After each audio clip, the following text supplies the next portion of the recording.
I've heard so many people, and I've had this experience in my life. This is why I'm sharing this with you. Many people say things like, I cannot invest anymore because I've lost a lot of money.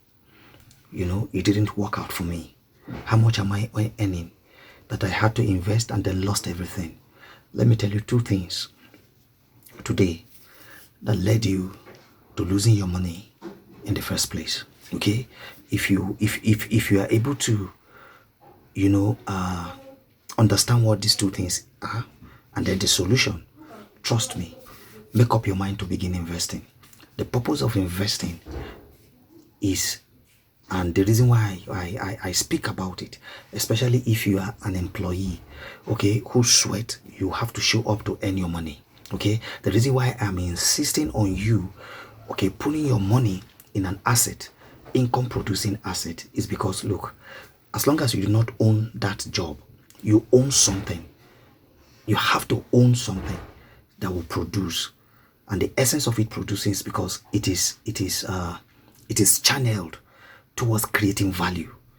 So you either own a business or co-own a business, that is, invest in a business that is already existing and profitable. Okay, so two things. Number one is greed.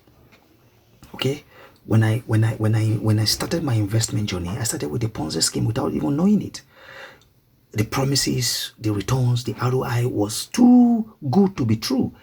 The first one, they were giving me 50% per month.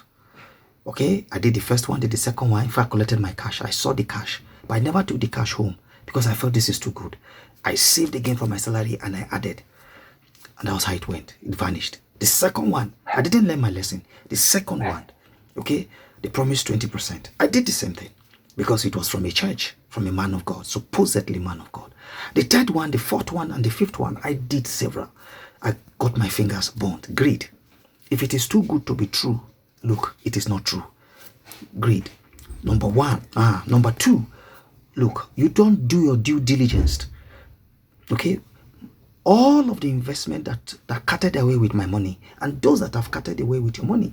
For instance, CBEX. I didn't invest in CBEX because I had learned my lessons. But prior to when I started my investment journey, okay, I didn't understand that that investment asset managers, wealth managers have to be regulated by Security and Exchange Commission. See, if you are currently in an investment that is not regulated by Security and Exchange Commission, SEC, please run away. And if you are already in it, and you discover that it is not regulated by SEC, please find a way of getting your money. And if you are already contemplating, please don't do it. Okay? If you understand this too, and lastly, emotions. Your emotions get the better of you.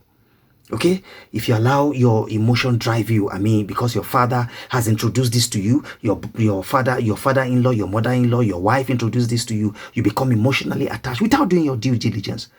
Trust me, you will lose money. So if you understand these three, okay, you won't lose your money again. There are so many more. Follow me to learn more. Okay.